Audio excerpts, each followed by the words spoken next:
I had been very kind to him when he stood on a point of order. Honorable Speaker, if you can protect me from the shouting by the member for Budalangi.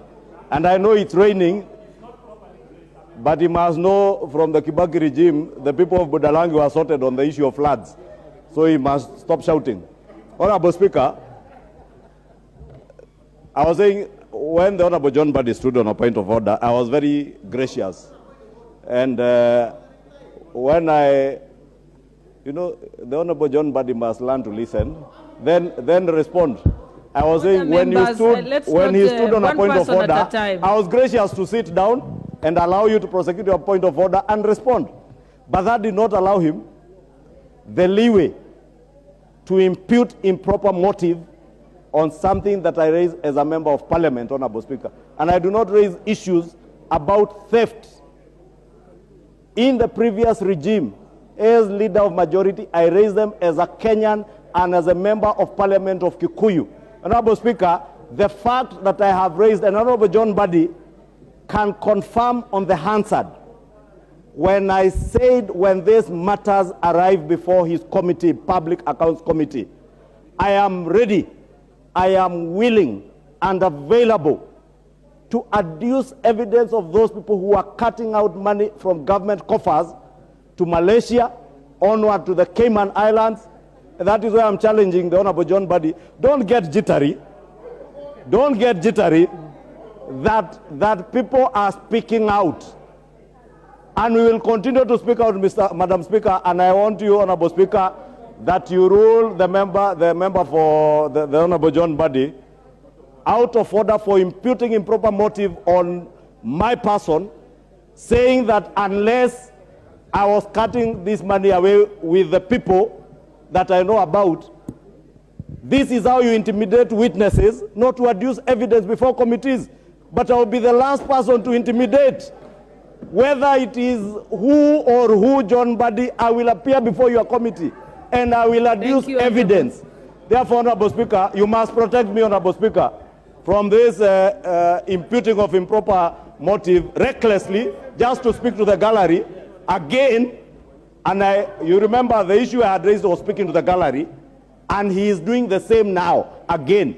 John Mbadi, you know, you are my junior professionally. I qualified as a certified public accountant when John Mbadi was still pursuing his Section 4. What is your point of order, when I was a first-year student at the University of Nairobi, when he was a junior finance officer at UNES. Another member and I had qualified as an accountant. Professionally, you are my you might be older, but professionally, you are my junior. Order members. And you must also... Order members. What is your point of order, Honorable Wanjala? Madam Speaker, I don't want to engage the Honorable Leader of Majority. He stood on a point of order and he had insinuated when he was talking, and he has continued doing the same. He's not just an ordinary member of parliament. He is a leader of majority. He's supposed to protect this country, especially when we are suffering that there is no money, our economy is down.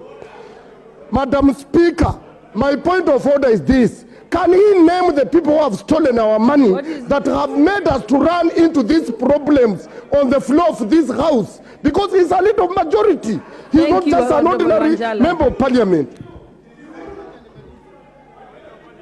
I think you had completed. Okay. It's already 4 o'clock and we want Madam Speaker was about to finish. I think we need not to raise the temperature for nothing. Leader of Majority. Leader of Majority, I am ISPAC number 6101. I wonder whether your number is before 6101.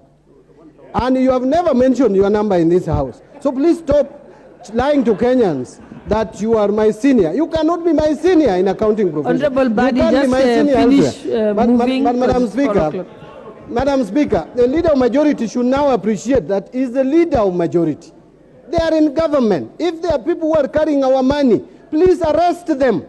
Don't come and lament here like you are a nobody. You are the leader of majority of the National Assembly. If I was in your position, I would not be speaking the way.